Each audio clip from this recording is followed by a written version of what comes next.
location today as I am now at uni and in my halls. And yes, my bed cover looks like the London Underground map.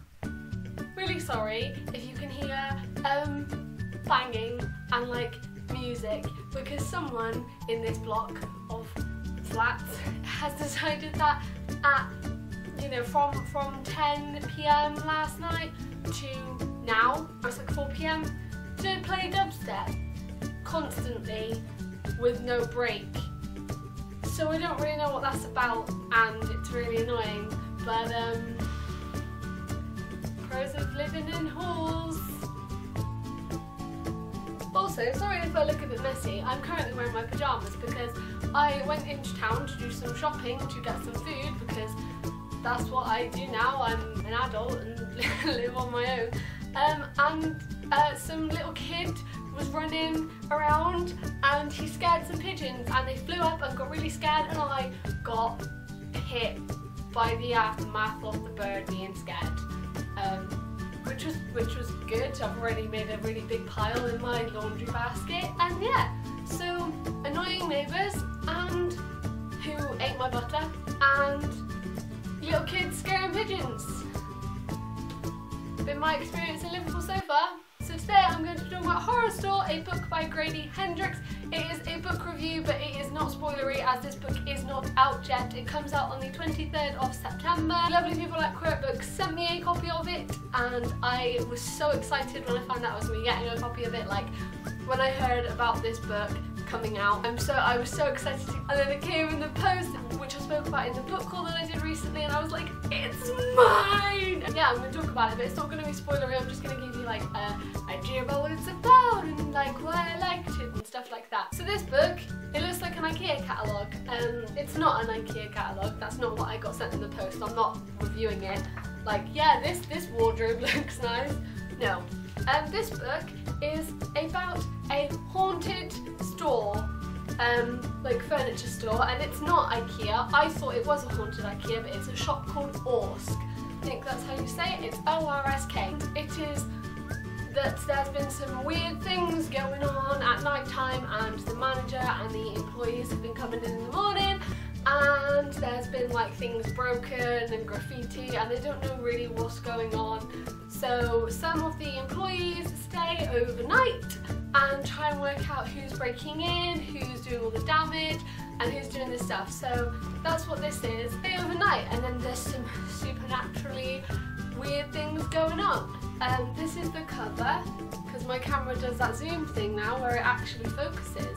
And that's the back. I absolutely love this book. Like, I thought I was going to enjoy it because I really enjoy horror novels anyway. I don't read that many of them, but I really like them when I do, because it's kind of like a horror film. It's hard to find one that's actually quite good and not just very like cliche and stuff. I know it's not IKEA, but it kind of, you know, speaks about, it uses the kind of way of that store. Like, Orsk is technically like a knockoff IKEA. They sort of say that in the book. It wants to be IKEA. It wants to be IKEA. So it's, you know, it sells the same kind of thing, and you know, it has the same kind of thing. So when you get in, and the way that you walk around the store is sort of laid out in a certain way, so that you see things in a certain order and view things in a certain order, and it's made to make you buy stuff, and it's sort of very ordered and symmetrical, and it makes you think about stuff like that. And that was kind of cool, because I was thinking, like, sort of putting that into context with stores that are like this, and it's completely freaked me out. I'm not going to an IKEA for a very long time, or any department store. But I thought it was really well written, and I really like the style of it. This is how it is written. The chapters are like written like that, and then each new chapter is like that.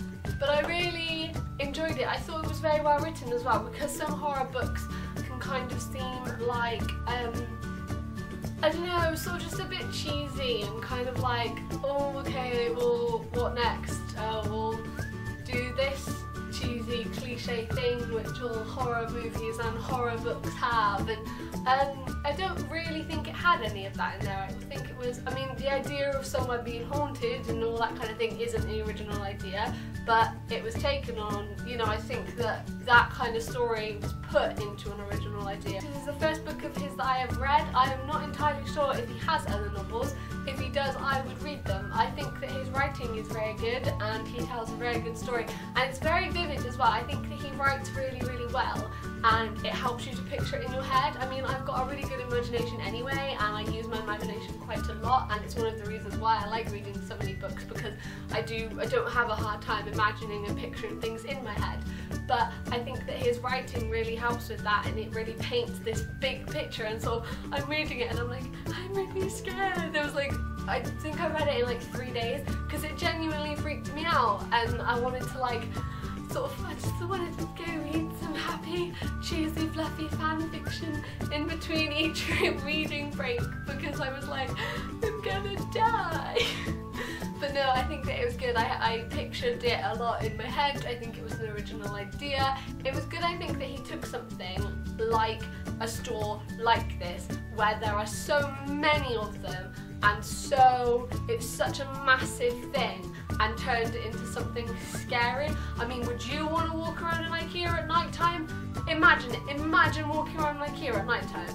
It would be the most terrifying thing, let alone a haunted one. Like trying to work out when you think that someone's going to break in and you've got to be there like unprotected. If someone's going to break in to an IKEA in the dark at night time, it would be freaking terrifying. And I think that he took something which is so like massive and so it's everywhere and made it scary, and I really enjoyed that kind of take on it, because I mean, like, haunted houses, you just don't go to them because you would just avoid a house that someone told you was haunted, and haunted towns and places, but like a place like Horrorstor or IKEA, it's like, it's freaking everywhere, like everybody goes there all the time, so I liked that. A couple of things I didn't like, but this is probably just me being picky, like they didn't have signal on the phone or battery on the phone, and like that's kind of a bit like cliche-y, you know, and like not being believed when the haunting's happening and stuff like that. But it was only those couple of things that I was like, this kind of happens in every kind of horror situation, but everything else I think was very original, not cheesy or cliche. I really enjoyed it. It didn't make me like roll my eyes and be like, oh, this is so stupid. Like, have you ever sat down and watched a horror film or read a horror novel and genuinely thought that it was the most like ridiculous thing, like so predictable, and you're just rolling your eyes just like, great, like, wow, this was like, yeah, I didn't see that come in, and it just feels like you've wasted your time. I didn't think that with this. I honestly, I really enjoyed it, and I thought that it was very good and unique and a good thing. I want a sequel because it doesn't end in a good place. It ends on a cliffhanger, and I want another one. Can you write a sequel, please? It was also funny. There were bits of it that made me laugh, and I really liked the characters, especially the main character Amy. I really liked her and sort of her mindset and the way that she thought, and her like sort of attitude towards her job, and kind of the way that she was thinking about things and working out things as a character. I would give this book 4 out of 5. I really enjoyed it. I definitely would recommend it if you like horror books and things like this. It's very good. It's very good and original and clever and well written, and it's got everything in it which makes a good novel. I would definitely recommend that you go and get it. It is out on September 23rd. Also, quick reminder, a week today, me, Beckez, Megan Olivier and Tasha from the Book Kitten are all doing a live show. If you haven't heard about this, us 4 are doing a read-along for charity which starts tomorrow. We are going to be reading the book 13 Reasons Why by Jay Asher, and all of it is to raise awareness and a little bit of money for the charity to run around and their Suicide Prevention Week, which is happening from the 8th to the 14th. On the 14th there will be a live show talking about Trot Love on Our Arms and what we raised, and then the book that we read. If you would like to get involved with that, there is a video down below which I filmed a couple of weeks ago talking more about it, and then let me know in the comments of that video if you're going to be getting involved with the read-along and coming to the live show. Thank you guys for watching. I hope you're all doing really well, and I will see you next week. Bye!